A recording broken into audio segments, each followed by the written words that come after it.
Hoy iniciaremos nuestros días técnicos. Para este año les cuento que tenemos temas muy diversos. Vamos a iniciar con el área de la sanidad vegetal, donde vamos a hablar un poco de plagas, enfermedades en los cultivos. Y le vamos a dar un enfoque desde el control biológico, específicamente al uso de agentes controladores. Luego vamos a trabajar algunos temas que han causado interés en la fertilización y su efecto tanto en el suelo como en los cultivos. Tenemos programación hasta agosto de los días técnicos para este año y desde el departamento técnico vamos a estar muy atentos a sus sugerencias de temas para que los tratemos en este espacio. Vamos a iniciar con nuestro primer día técnico del año sobre sanidad vegetal. El tema de sanidad vegetal es un tema muy amplio. Hablar de la sanidad vegetal nos podríamos quedar hablando muchísimos días, muchísimas semanas, mucho tiempo. Aquí vamos a hacer como una introducción a los temas que ya vienen y que vamos a tratar. Podemos definir o dar la definición que se dio por el ICA en un decreto en 1994, donde dice que la sanidad vegetal es un conjunto de acciones que permiten mantener las plantas y sus productos libres de agentes dañinos o en niveles que no ocasionen perjuicios económicos, que no afecten la salud humana o la salud animal y que no restrinjan su comercialización. En esa definición se abarca toda la importancia que tiene la sanidad vegetal en un país. Aquí se habla, y lo resalto ahí, es que se cuidan las plantas, los cultivos, en un nivel donde no se obtengan perjuicios económicos. Entonces aquí la parte económica es bastante importante a la hora de hablar de la sanidad vegetal. También a la hora de hablar de la inocuidad que se presenten en los productos que se comercializan a nivel agrícola y pecuario, y el efecto que van a tener en la salud animal y humana. Y finalmente se habla de eso que tanta importancia ha cobrado con el tiempo y que actualmente se ve, y es la comercialización. Entonces, tener productos inocuos, sanos, abre muchas puertas a los productores agrícolas para poder comercializar sus productos no solo a nivel nacional, sino a nivel internacional. ¿Por qué es importante la sanidad vegetal? Entonces, podemos decir algunos datos que la FAO ha dado hace algunos años, y nos dice que anualmente el 40% de los cultivos a nivel mundial se dañan o se pierden debido a las plagas. Esto genera pérdidas comerciales de esos productos que tanto esfuerzo han significado para los productores, para un montón de personas que hay detrás de todas esas cosechas. Y estas pérdidas están calculadas en más de 220.000 millones de dólares al año. Esas son cifras pues que asustan, y que todos los que trabajamos en el sector agropecuario sabemos que eso es realmente cierto, ¿cierto? Se dice que para el 2050 la producción agrícola debería aumentar aproximadamente un 60% para que se satisfagan las necesidades de alimento de toda la población que está creciendo casi exponencialmente en el planeta.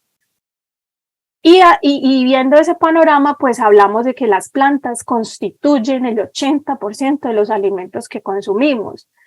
Entonces ahí nos contextualizamos en la parte de cultivos y en la seguridad alimentaria de un país y a nivel del mundo. En la actualidad y hace algunos años, y con los tratados de libre comercio, pues el incremento en la comercialización de los productos agrícolas ha aumentado. Los viajes internacionales también han aumentado sustancialmente. Entonces eso potencia el riesgo de que se propaguen las plagas y las enfermedades en las plantas, en otras áreas geográficas. Entonces es muy común que ya se encuentren plagas y enfermedades en un país donde antes no lo había, porque estamos pues como con esa facilidad de trasladarnos de un lugar a otro, de un continente a otro, ¿cierto? Eso tiende a cada vez a ser más regulado. Sin embargo, pasa.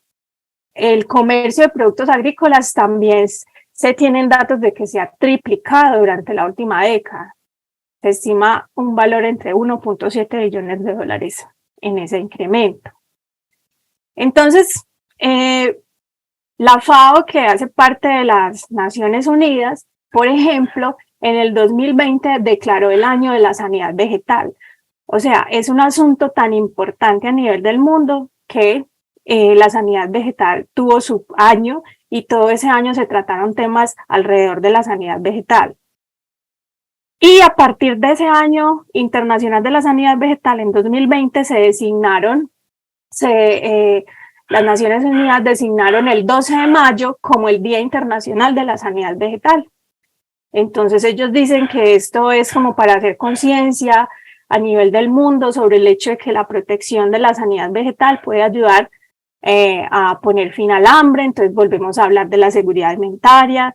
Esto tiene que ver con los índices de la pobreza, ayudar a que estos se reduzcan, a proteger la biodiversidad, los recursos naturales y a potenciar el desarrollo económico, ¿cierto? Entonces, la sanidad vegetal es un tema que a todos nos compete, que es importante para todos a nivel del mundo. Entonces, si nos adentramos pues como ya en nuestro contexto, que es nuestro país, nosotros podríamos decir cuál es el ente del Estado que se ocupa de la sanidad vegetal en Colombia.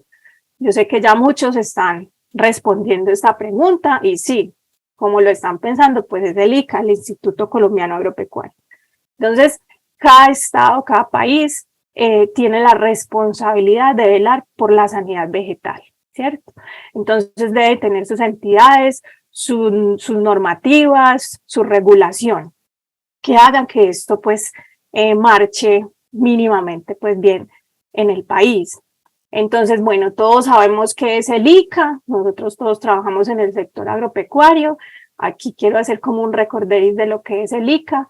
El ICA finalmente fue creada, inicialmente fue creada con el objetivo de investigar, hacer extensión en las ciencias agropecuarias. Sin embargo, ya sabemos que después cambió y se dividieron esa función entre lo que antes era Corpo ICA, ahora Agrosavia, y el ICA quedó con las labores de normatividad, ¿cierto? De vigilancia. Actualmente el objeto del ICA es controlar la sanidad agropecuaria. Esto incluye la sanidad vegetal y la sanidad animal, hacer vigilancia epidemiológica, hacer evaluación, gestión y comunicación del riesgo en la producción primaria, ¿cierto? Entonces, es el ICA el ente que nos regula y que vigila que se cumpla con las normativas concernientes a la sanidad vegetal en este caso. Como les decía, la sanidad vegetal es una función del Estado, ahí se encarga de investigar las plagas y enfermedades, de hacer inspección de los productos. Sabemos que cuando un producto sale del país para ser comercializado internacionalmente hay una inspección bien juiciosa en los puertos, en los aeropuertos, y es el ICA quien se encarga de hacer esas inspecciones. El ICA también controla el uso de los pesticidas, da los registros, los autoriza, determina medidas de protección fitosanitarias en caso de que haya un evento pues epidemiológico, expide permisos para exportar y los certificados fitosanitarios que son muy importantes a la hora de la comercialización. Todo esto es sanidad vegetal. Entonces, por ejemplo, cuando decimos que emite decretos y toda la cosa, entonces esto es nuevo, el 31 de enero de 2023, hace unos pocos días, el ICA, por ejemplo, expidió una resolución para prohibir de manera inmediata el uso de un insecticida que se llama el fipronil, para mitigar unos efectos adversos que ha tenido en los polinizadores. Entonces, esos efectos en los polinizadores, específicamente en las abejas donde se habían reportado muertes sucesivas y muertes masivas, se llegó a la conclusión por un estudio que hizo Agrosavia hace algunos años y relacionaron directamente este fipronil, este insecticida, con la muerte de las abejas, ¿cierto? Entonces, definitivamente, pues lo lo decretó. ¿A qué llegaron ellos? ¿A qué llegaron ellos? A que se prohíbe inmediatamente la importación de forma inmediata. Se cancelan los registros de esos plaguicidas, que son químicos. Todos los plaguicidas que tengan en su composición ese es el ingrediente activo del fipronil, también se cancela su comercialización. Y se va a dar un plazo de 12 meses para discutir las alternativas que reemplacen este producto hasta el agotamiento de los inventarios que existan en el país, ¿cierto? Entonces, son medidas que se toman porque alguien lo reportó, se investigó y se llegó a la conclusión de que efectivamente este producto es nocivo, es un producto químico, es un insecticida de contacto, de ingestión, que actúa sobre los insectos de manera general, es generalista. Este fipronil es un producto de amplio espectro, quiere decir que no es específico para atacar una plaga, un insecto, sino que abarca muchos insectos, casi pues que lo que toque lo va a matar. Entonces ahí pongo los nombres comerciales de algunos que tienen el fipronil, pues que los podemos conocer en el país. Y este fipronil se ha usado por muchos años y mucho tiempo en algunos cultivos en el país, como arroz, algodón, papa, cebolla, tomate, entre otros. Y ellos tienen unos blancos, por ejemplo, en el arroz se dirige a un cucarrón este negro que hay acá en esta figura, que es el Euteola dentata, en algodón al picudo, en la papa el gusano blanco, y sabemos que son plagas de importancia económica, pues, relevantes en la producción. Listo. Entonces, en la sanidad vegetal, nosotros podemos decir que afecta la sanidad en los cultivos, ¿sí? Que afecta la sanidad en los cultivos. Entonces, podemos decir que la afectan factores bióticos y abióticos. En cuanto a los factores abióticos, tenemos pues los factores ambientales, la humedad, la temperatura, el pH, la luz, los nutrientes, y el suelo y sus condiciones pues ambientales también pueden incidir en que una enfermedad, por ejemplo, se dé con mayor incidencia o no.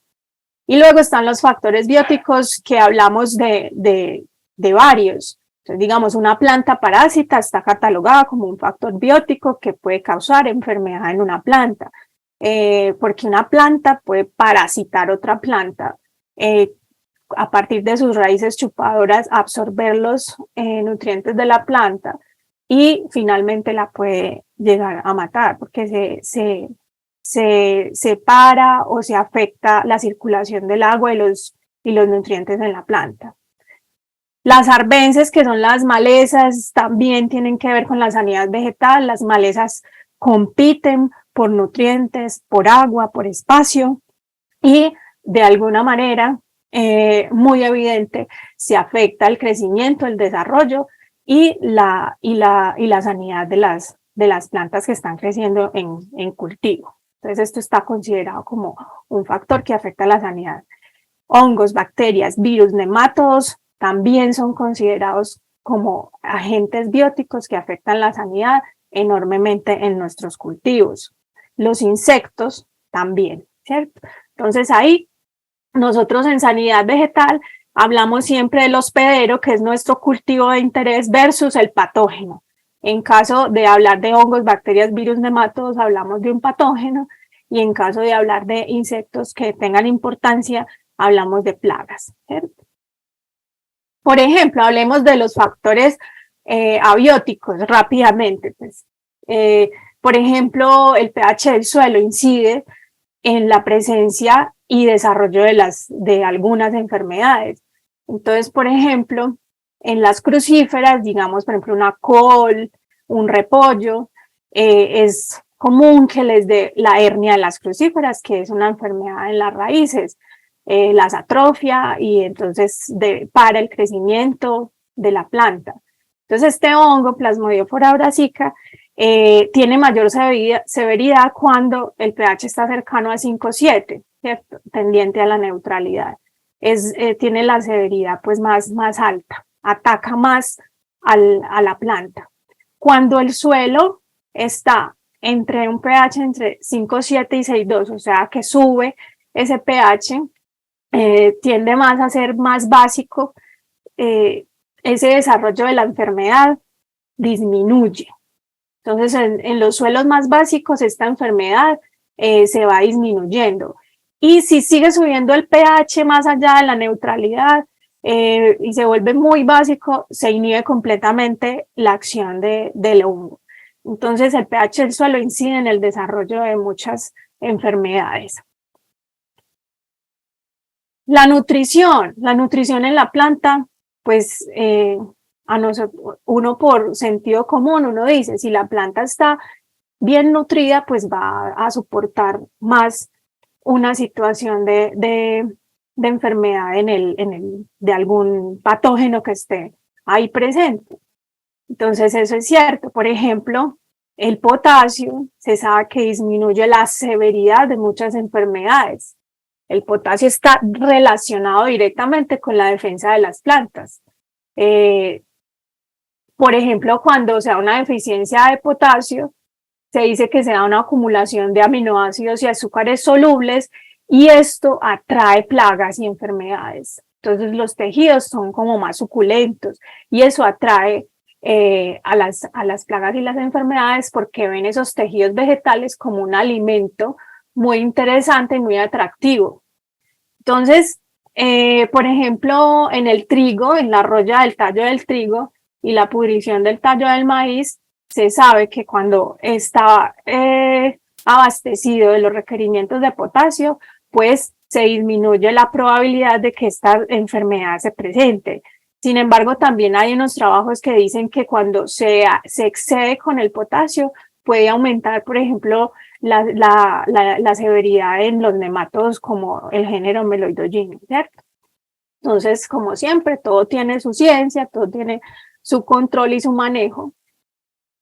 Con el nitrógeno, ¿qué sabemos con el nitrógeno? El nitrógeno como un macronutriente, macro, el más macro de todos, pues nosotros sabemos que tiene una incidencia directa en el crecimiento vegetal, en el crecimiento de los cultivos. Y por eso siempre nos ocupamos de que los cultivos tengan el nitrógeno ahí presente. Sin embargo, cuando a veces se exceden los niveles de nitrógeno, esto incrementa más, la tasa de crecimiento se sube más en las plantas se vuelven más suculentas, por ende más apetecidas, más apetitosas, más atractivas para las plagas.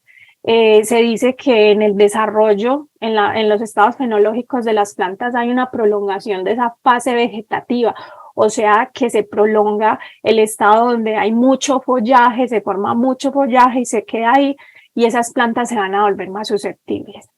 Entonces, con el nitrógeno hay que tener también cuidado en ese sentido. La gente a veces se excede, dice que le hace echarle unos bultos más de nitrógeno ahí al suelo, que tenga más porcentaje de nitrógeno, que eso no importa, pero sí puede incidir de manera muy importante en la incidencia de las plagas. Por ejemplo, en este cuadro se muestran los efectos de los niveles de nitrógeno y potasio en la severidad de algunas enfermedades. Por ejemplo, en algunas rollas del género Puccinia.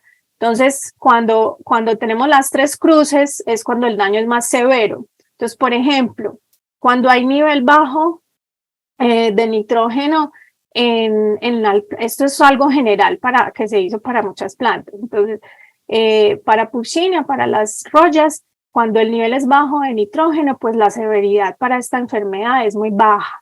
Si suben los niveles de nitrógeno, la severidad para las rollas aumenta.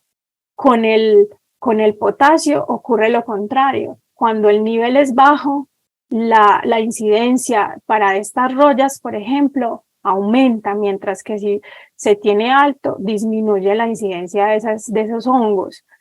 ¿Qué pasa, por ejemplo, aquí? Esos hongos pues son obligados, quiere decir que van a estar desarrollándose solo en esos hospederos que son los cultivos.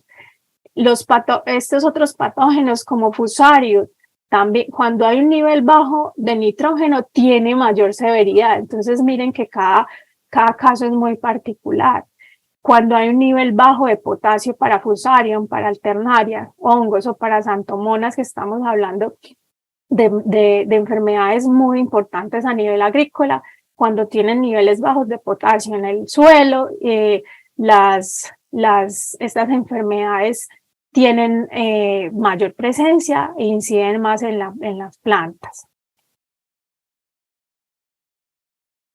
Bueno, entonces se puede decir que las causas más comunes del crecimiento deficiente de las plantas, o sea, lo que afecta más ese crecimiento y desarrollo y que hace que se pierdan más cosechas en el mundo, son las enfermedades, el clima, las malezas y las plagas. Entonces, aquí yo subrayo las enfermedades y las plagas porque de esas nos vamos a ocupar en los días técnicos que vengan y porque precisamente las enfermedades y las plagas son las que tienen mayor relevancia en estos daños a los cultivos. Entonces me parece interesante que definamos qué es una plaga. Una plaga no es cualquier bicho, no es cualquier insecto. Una plaga es una población de un organismo que reduzca el rendimiento y o la calidad del cultivo en un nivel que se afecte el rendimiento económico. Entonces, cuando hablamos y le damos la categoría de plaga a un insecto, es porque éste está causando un daño económico. No es porque esté ahí posado sobre las hojas, que esté posado raspando un frutico. No, es porque ya esto está medido y esto ya se sabe que nos implica un daño económico a nivel de la producción, a nivel de los rendimientos. Entonces, a nivel de la agricultura se reconocen ya muchas plagas, ¿sí? Se puede decir que casi cada cultivo tiene su propia plaga y hay plagas que se comparten, hay plagas que causan daño, el mismo daño en los cultivos, hay plagas que varía el daño en algunos cultivos y otros. Entonces, cuando nosotros hablemos de plaga es porque estamos hablando de un daño económico, eso lo debemos tener claro. A la hora de pensar en un manejo sostenible, que es lo que nosotros tenemos muy en la cabeza y como una función importante en nuestro sector agropecuario. Y entonces, ¿qué es una enfermedad? Definámosla bien también. Entonces, la enfermedad agrícola es una respuesta de los tejidos de las plantas a los microorganismos fitopatógenos o algún factor ambiental que altera la función de ese cultivo, de esa planta, la forma o la estructura de la planta. Entonces, aquí estamos hablando, cuando decimos que una planta está enferma, que se le enfermó el cultivo, es porque la planta ha tenido un cambio a nivel de su funcionalidad. Es decir, si vemos las fotografías, vemos que las hojas son las más chismosas, diciendo y contando que les está pasando algo, que está pasando algo en la planta. Entonces uno en las hojas ve siempre los primeros síntomas y el avance de los síntomas en las enfermedades, generalmente. Entonces uno que presume, pues si las hojas están afectadas, pues se va a disminuir la capacidad del área fotosintética y si la planta no fotosintetiza lo que se requiere, pues va a ser menos productiva, ¿cierto? Entonces eso es lo que pasa con los efectos a nivel fisiológico y productivo en las plantas. Y eso puede estar causado tanto por un factor ambiental, ¿sí?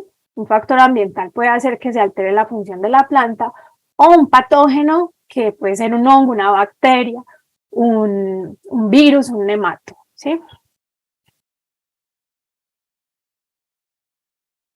Bueno, entonces en la agricultura se han definido unos aspectos importantes que son los niveles de daño, los umbrales de daño.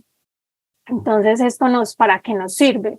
Nos sirve para determinar el momento en que es más adecuado hacer un control, un manejo de algún insecto plaga o de alguna enfermedad. Entonces, en la sanidad vegetal y en el manejo y control de enfermedades y plagas, nosotros manejamos o deberíamos manejar estos niveles de daño económico y los umbrales de daño. Entonces, ¿qué es eso? El nivel de daño económico es, no, empecemos de abajo para arriba. Voy a hablar primero del umbral económico. El umbral económico o umbral de decisión, o también es llamado en alguna literatura o en algunas partes umbral de acción, es la densidad poblacional de la plaga, donde el productor, o sea, ya en el cultivo, allá en la producción primaria, debe iniciar la acción de control, ¿sí? Entonces es el momento donde nosotros debemos empezar a controlar esa población para que no llegue al de arriba, que es el nivel de daño económico en el futuro. Entonces, ¿qué es el nivel de daño económico? Es la mínima densidad poblacional de la plaga o de la enfermedad donde ya se registran pérdidas económicas. Entonces, lo que no se quiere es llegar a ese nivel. Por eso el umbral económico es una densidad de población de la plaga menor. Vamos a verlo en esta gráfica que aquí queda más claro. Entonces, digamos que en el eje Y está la densidad poblacional. Una densidad poblacional de una plaga puede ser 2 adultos, 10 larvas, ¿cierto? Imaginémonos que estamos haciendo un monitoreo en campo y estamos contando cuántos individuos encontramos en el cultivo. Entonces, en el umbral, en el umbral de decisión, entonces está por acá, digamos, 5 adultos de X insecto. Entonces, en el umbral de decisión y en el tiempo, ¿cierto? Este es el tiempo de medición. Entonces, digamos, yo semanalmente voy a ir a hacer monitoreos. Entonces, ya aquí me dio este dato, está cerquita, está en todo el umbral de decisión. Entonces, como bajó la población, uno asume que hicieron control. ¿Listo? Controlaron esa población. Se relajaron de pronto por unos meses, unas semanas y no siguieron haciendo control, volvió y subió la población. Y las poblaciones se pueden comportar así, ¿cierto? Entonces aquí, por ejemplo, algo pasó y la población del insecto aumentó. Y aquí hay que tener cuidado porque no debemos dejar que llegue al nivel de daño económico porque aquí ya estamos registrando pérdidas a nivel económico. O sea, aquí ya se están afectando la producción y todo lo que se ha esforzado en el cultivo. Entonces yo creo que aquí ya nos quedó más claro qué son esos umbrales y esos umbrales pues es muy interesante tenerlos en cuenta basados en el monitoreo para hacer un manejo mejor de lo que son esas plagas y enfermedades. Es decir, aquí yo estoy midiendo un patógeno, estoy midiendo una plaga. O sea, yo ahí ya sé que ese organismo es de interés. Yo no estoy midiendo cualquiera por ahí, un grillito que no me hace nada, no, estoy midiendo un organismo que es de interés para el cultivo. Entonces, por ejemplo, aquí en arroz hay niveles de decisión, niveles de daño económico que ya se han evaluado y ya los podemos encontrar en la literatura, en cartillas, sobre todo de los cultivos pues de mayor interés a nivel comercial y que tienen pues sus entidades que se ocupan de hacer esas investigaciones. Entonces, por ejemplo, para el arroz hay, según la etapa fenológica, nos dicen cómo hacer el muestreo, ¿cierto? Estoy hablando de un monitoreo, de los monitoreos que normalmente se hacen en cultivos, nos dicen qué plaga y cómo evaluarla y nos dicen el nivel de decisión. Entonces, por ejemplo, en el arroz vamos a evaluar en los monitoreos el estado de plántula, luego cuando está en la etapa de macollamiento, pre-macollamiento, cuando ya está en el macollamiento ya del todo, y cuando está en la floración a maduración del grano. Entonces, por ejemplo, en estado de plántula, me dicen que yo debo muestrear 2 metros del surco. Yo me voy a los 2 metros del surco, yo empiezo a observar y empiezo a buscar individuos de la plaga, digamos Diagrotis, que es esta polillita, o Despodóptera, que es el gusano cogollero.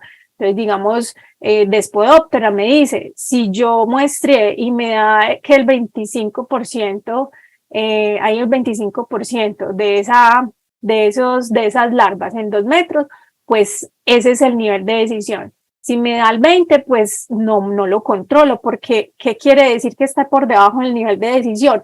Que el cultivo puede sobrevivir y no se ve afectado con ese nivel de insectos, ¿sí? De ese nivel de la plaga. Asimismo, lo podemos mirar en otros estados. Digamos que cuando llegue a floración vamos a evaluarlos un chinche, que es de importancia económica, entonces hago 10 pases de red de la jama por sitio y cuento el número de insectos que caen en la red, en la jama que todos conocemos, yo creo, y contamos cuántos chinches caen, ¿sí? Entonces, por ejemplo, si nos da 20 chinches en los 10 pases de la jama, ya es un nivel de decisión. En ese momento, pues lo controlamos. Si nos da menor, pues no hacemos control porque el arroz puede sobrevivir, puede vivir bien en ese nivel. Lo mismo para crucíferas, por ejemplo, esto lo podemos encontrar para, para, para algunos cultivos de interés. Bueno, entonces nosotros basados en la búsqueda de hacer un manejo más sostenible de estas situaciones que nos afectan tan enormemente en la producción, pues entonces en esa búsqueda se ha llegado a hacer, a implementar o a concientizar a los productores de la importancia de hacer las mediciones y los monitoreos en campo. Entonces, cuando uno hace los monitoreos, puede llegar a medir la enfermedad o la plaga. Entonces, en sanidad vegetal se utilizan dos variables, que son la incidencia y la severidad. Entonces, la incidencia nos dice cuántos individuos están afectados. Entonces, por ejemplo, en un cultivo de café, cuántos árboles de café están afectados, digamos, por broca. Entonces, yo me voy contando a partir de un muestreo en cuántos árboles veo síntomas de broca. La severidad nos dice es qué tan afectados estarían esos árboles. Entonces, yo ya cojo árbol por árbol del muestreo que hice, digamos 10 árboles en un lote, y yo empiezo a mirar ese árbol que está afectado, en qué porcentaje está afectado, ¿cierto? En qué nivel está afectado. Si la broca apenas está entrando, si está en un nivel más adentro, o si ya entró a la almendra, ese es un grado de severidad mayor. Entonces, cuando hablamos de la incidencia, pues es muy sencillo porque es un porcentaje y es de cuántos individuos están afectados del total de los muestreados. Y la severidad ya es una escala más subjetiva que normalmente ya está construida para esos cultivos muy de importancia, o que nosotros podríamos construir esa escala, dependiendo del cultivo y del conocimiento que se tenga del daño que cause la plaga o la enfermedad. Se adapta a cada caso particular. Entonces, por ejemplo, en café, ahí se puede hacer la cuantificación de la severidad.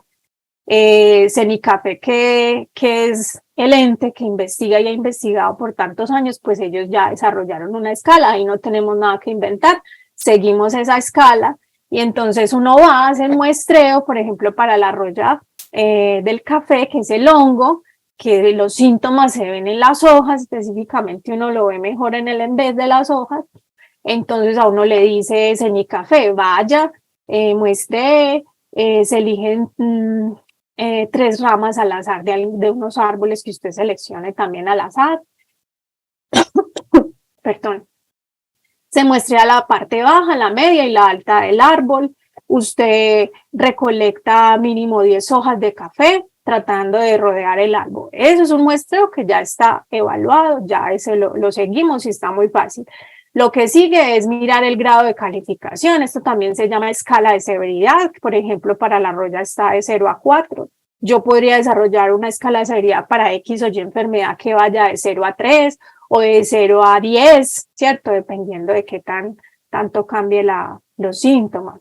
Entonces uno empieza a seguir, a hacer muestreos. Si encuentra una hoja sana, entonces esta estaría en un nivel 0 y así sucesivamente hasta llegar a categorizar esa severidad y vamos a obtener en qué grado de severidad tenemos el cultivo o el lote que estamos evaluando.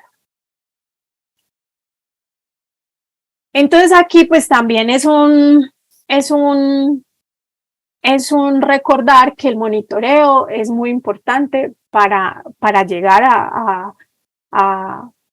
a cuidar esa sanidad del cultivo. El monitoreo lo deberían hacer todos, se debería hacer en todos los cultivos. Obviamente eso económicamente pues no es viable para muchos cultivos y no se hace. Pero entonces en los que sí se pueda, se puede hacer, pues se debería hacer.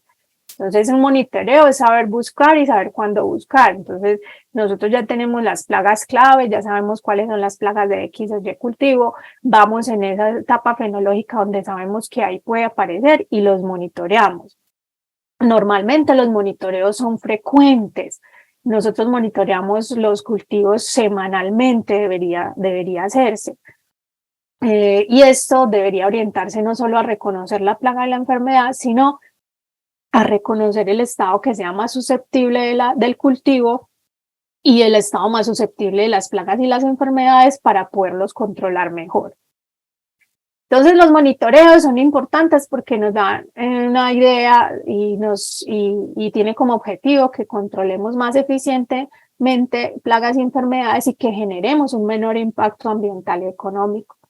En los monitoreos, nosotros a partir de estos podemos llegar a tomar decisiones, por ejemplo, hacer un control preventivo, un control de mantenimiento, así como uno hace una fertilización de mantenimiento, uno puede hacer controles para mantener y de alguna manera garantizar o no garantizar, porque nada es garantía con las plagas y las enfermedades, pero sí disminuir la probabilidad de que se presenten o de que causen un daño económico importante. Entonces, a partir de esto llegamos a algo muy interesante que hace unos años se ha hablado en la agricultura y es el manejo integrado de plagas y enfermedades. Y esto lo que hace es buscando como ese manejo sostenible que todos queremos, un manejo integrado busca reunir las ventajas de todos los diferentes métodos de control. Entonces, para manejar plagas y enfermedades hay muchas estrategias. Entonces, ya cada cultivo, cada sistema de producción en particular, en la medida que pueda, pues, va integrando todas esas medidas para tener un mejor resultado. Lo que buscamos con el manejo integrado es superar como ese concepto de erradicar o exterminar los microorganismos o los insectos de los cultivos. Entonces, hace muchos años, la gente veía un bichito posado sobre la hoja, inmediatamente estaban con la bomba de espalda aplicando el insecticida, ¿cierto? Entonces, eso se entiende porque no le da susto que se le pierda la cosecha, pero entonces en el tiempo se ha trabajado más en la idea de que monitoreemos y verifiquemos si ese insecto sí es una plaga.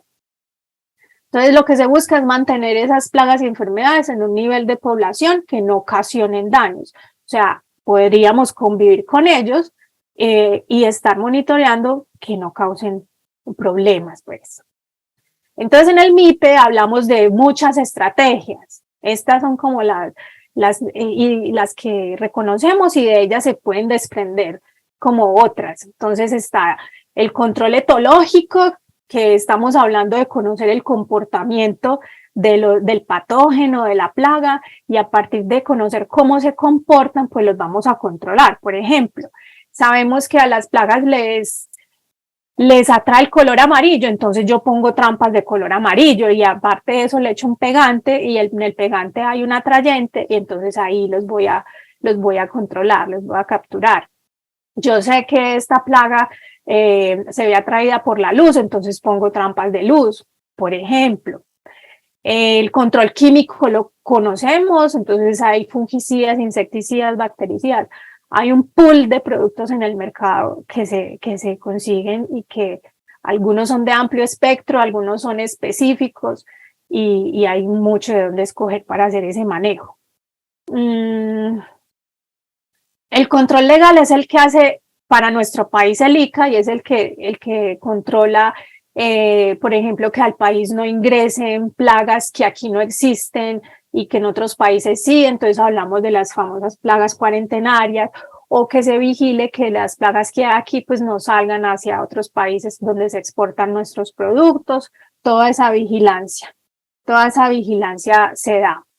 En el fitomejoramiento se incluye acá desde el punto de vista del trabajo que se hace con mejoramiento vegetal para causar o promover resistencias a plagas o enfermedades. Entonces ya tenemos pues disponibles variedades de muchos cultivos que son resistentes a XY o plaga o enfermedad, ¿sí? El control cultural es ese control que nosotros hacemos en campo, que significa las labores del cultivo, digamos las labores de poda, la labor de fertilización, que nos ayuda a controlar plagas y enfermedades, las labores de mantener el riego en una forma adecuada para no generar humedades, o sea, el control cultural también está incluido el drenaje, todas esas labores que nosotros podamos hacer a nivel del cultivo para, con el objetivo de que las plagas y enfermedades no incidan de manera pues importante. Y lo puse en la parte de arriba, el control biológico como una forma muy interesante, muy encaminada con lo que hablamos de la sostenibilidad para hacer manejo de plagas y enfermedades. El control biológico tiene su base en que todos los organismos tenemos enemigos naturales. Entonces tenemos unos controladores naturales en el ecosistema donde ellos vivan, ¿cierto? Entonces ellos van a tener un hongo, otro insecto que se los coma, que los controle, y nosotros a partir de ese conocimiento, pues los podemos aprovechar. Entonces ese control biológico nos sirve a nosotros para complementar esos planes de manejo, para mantener esas plagas y enfermedades por debajo de ese umbral de daño económico. Es un manejo que debería tenerse en cuenta y debería ser tenido en cuenta siempre en esos planes de manejo integrado. Entonces nosotros en el control biológico, como les decía al principio de la charla, este primer día técnico nos abre o nos introduce a los temas que van a venir en los próximos días técnicos, donde vamos a profundizar sobre el uso de entomopatógenos, el uso de controladores biológicos, y vamos a conocer más sobre ellos, cómo funcionan, cómo los utilizamos, específicamente unos que utilizamos y aprovechamos en nuestros bioinsumos. Entonces, un entomopatógeno es un organismo que sirve para controlar insectos. Digamos que aquí se ve que esta chisa, esta larva de un cucarrón, pues está afectada por un hongo. Entonces, digamos, alguien hace muchos años vio eso, entonces aislaron el hongo, entonces ya se identificó el hongo y dice, ay, ese hongo afecta, es un enemigo natural de esta plaga, utilicémoslo para controlarlo. Igualmente, entonces, esos entomopatógenos pueden afectar larvas, adultos, diferentes tipos de insectos, y eso es lo que nosotros aprovechamos en el control biológico. Por ejemplo, este es un hongo entomopatógeno que se llama Beauveria bassiana. Más adelante nos van a hablar muy en detalle de este hongo y cómo funciona, y aquí, por ejemplo, está afectando el picudo negro del plátano, algo pues que nos podría funcionar muy bien en el control. Tenemos los depredadores, entonces los depredadores también es una opción, insectos que se comen otros insectos. Entonces, una mariquita comiéndose un áfido, una crisopa comiéndose un áfido, una avispa comiéndose una mosca, y se dirige ese control pues al manejo integrado también. Entonces, uno en el mercado puede conseguir esos insectos y vaya a hacer liberaciones en campo y obtiene que se bajan las poblaciones de los insectos plagas. Los parasitoides, entonces unos insectos, por ejemplo, que parasitan otros insectos.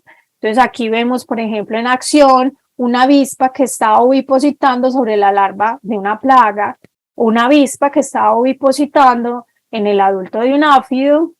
Entonces, una avispa, este es tricograma, que es pues como una de las más usadas en el control biológico, es una microavispita que también actúa de esa manera. Entonces ellos ponen los huevos en otro huevo, en huevos de una plaga, los ponen en larvas, los ponen en adultos, y ahí se van a desarrollar sus larvas y ya sale el adulto del hospedero. Eso es un control que está catalogado como muy efectivo cuando se hacen unas liberaciones en campo, que también puede complementar todos los planes de manejo. Entonces, así es, por ejemplo, el tricograma. Se liberan, esto es lo que le venden a uno, un papelito con, con un sustrato donde está, que está parasitado por esta microavispa, y ya uno espera que ellos se eclosionen, ¿cierto? Salgan de ahí y hagan su trabajo natural, de forma natural. Bueno, ya para terminar, entonces quería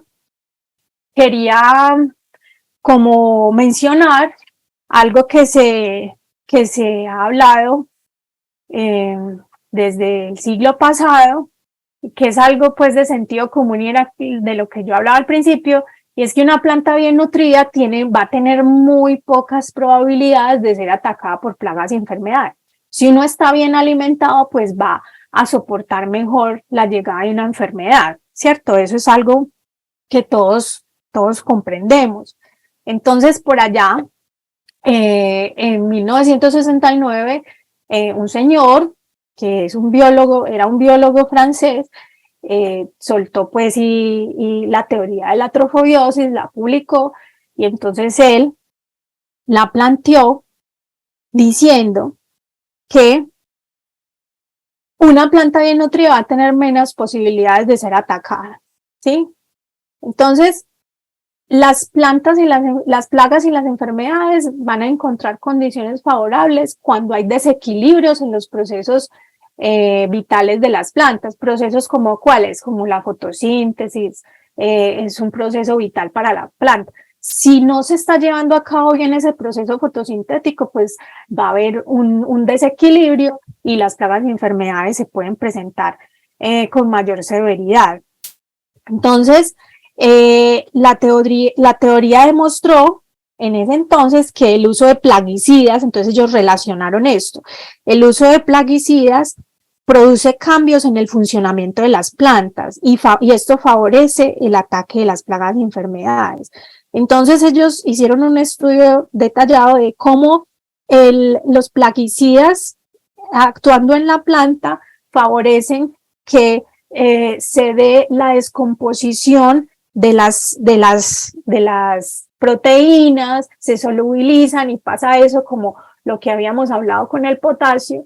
Entonces eso aumenta como la atracción de las plagas, ¿cierto? Entonces el principio básico de la trofobiosis es el estímulo de la formación de proteínas a partir de la corrección de esas carencias nutricionales. Entonces, esa trofobiosis nos habla que si una planta está bien nutrida, por ejemplo, en esos estudios le dieron mucha relevancia a los elementos menores, ellos van a contribuir al buen funcionamiento de las enzimas y las enzimas van a ayudar a que esto que la planta tenga como una situación de defensa para soportar esa presencia de plagas y enfermedades. Entonces, cuando hay esos desequilibrios en el funcionamiento de la planta va a ser susceptible, ¿sí? Lo que busca entonces esta teoría es que a partir de la nutrición, de una buena nutrición balanceada, donde se tengan en cuenta los elementos menores, pues se puede llegar a un mejor mantenimiento de la sanidad. Por ejemplo, nos hablan del manganeso como un elemento menor. Entonces el manganeso, en su importancia como elemento esencial, inhibe una enzima que se llama la aminopeptidasa, que interviene en la producción de aminoácidos solubles, ¿cierto? Entonces, como se va a inhibir esa enzima, vamos a mantener estables las proteínas, no se va a dar la degradación de la pared celular, y esto va a hacer que las plantas resistan mejor y sean menos atractivas para las plagas.